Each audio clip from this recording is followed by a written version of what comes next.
Obama has made another offer to the Republicans to avert the fiscal cliff, and it's horrible.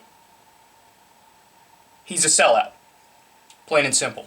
Now, you might hear other Democrats try to parse their words, other progressives, well, not progressives, other liberals try to parse their words. Oh, yeah, it's the Republicans, they twisted his arm and they made it so that he didn't really have a choice. Boehner's being so unreasonable.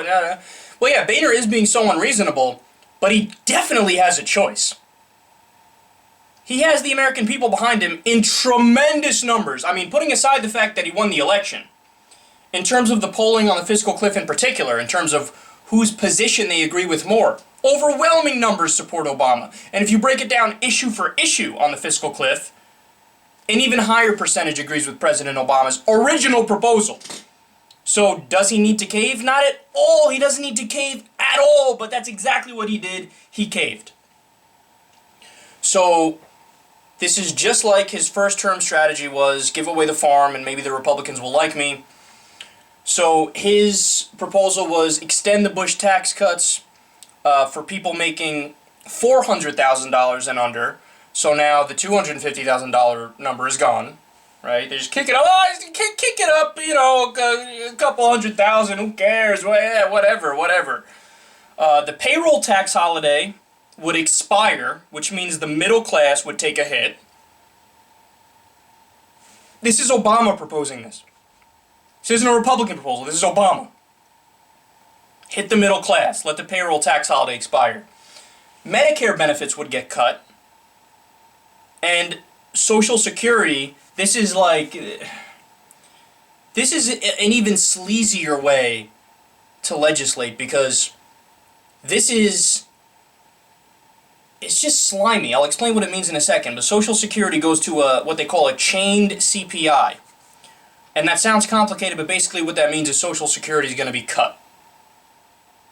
So the way that Social Security works now, they obviously have to adjust with inflation, so they keep up to pace. They make sure that they keep up to pace with a different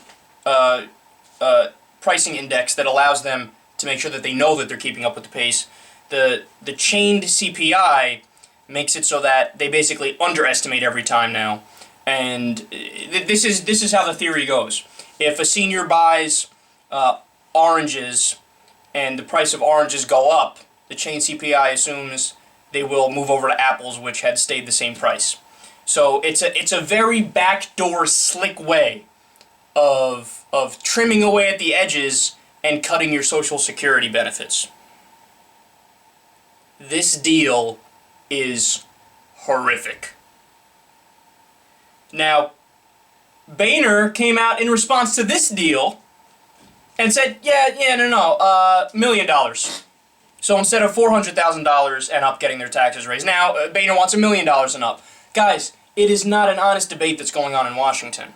What you have is the people who suck off the rich and protect them at all costs, debating the people who kind of like sucking off the rich and will back them up most of the time. There's nobody representing the middle class. The Democrats are supposed to be the populist party. They're supposed to be representing the middle class and the poor. The only ones doing that are the Progressive Caucus. And listen to this. So Keith Ellison, member of the Progressive Caucus, comes out and says he called Obama's proposal, and I really like this, he said, quote, insanity.